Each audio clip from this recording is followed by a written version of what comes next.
बिस्मिल्लाहिर्रहमानिर्रहीम। शुरू अल्लाह के नाम से जो बड़ा रहम करने वाला है। रात के सफर के दो हिस्सों को कहा जाता है।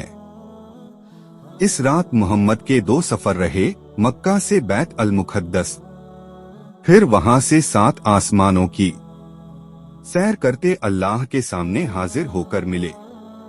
इस्लामी मान्यताओं के अनुसार प्रेषित मोहम्मद रजब की रात को आसमानी सफर किए। कई रिवायतों के अनुसार इनका सफर भौतिक था, कई रिवायतों के अनुसार आत्म संबंध था। रिवायतों के मुताबिक यह भी मानना है कि इनका सफर एक सवारी पर हुआ, लेकिन लोग इस बुर्राक को एक जानवर का रूप समझने लगे।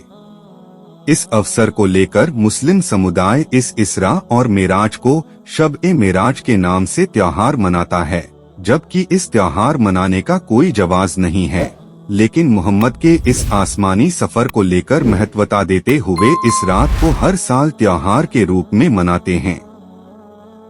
शब-ए-मेराज अथवा शब-ए-मेराज एक इस्लामी त्योहार है जो इस्लामी कैलेंडर के अनुसार रजब के माह 7वां महीना में 27वीं तिथि को मनाया जाता है।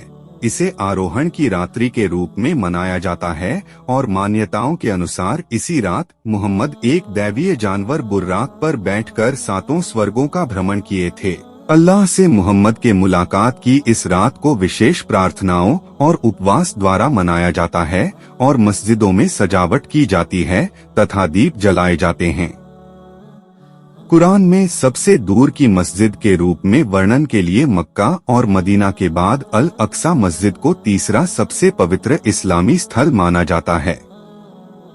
माना जाता है कि अल इसरा वल मेराज वह रात है जब अल्लाह की तरफ से एक खास सवारी बुर्राक भेजकर मोहम्मद को मक्का से यरूशलेम लाया गया था, लेकिन आज के समय में यह सफर कुछ घंटों में किया जा सकता है और उस जमाने में ऊंट से यह सफर तय करने में कम से कम 2 महीने लग जाते थे।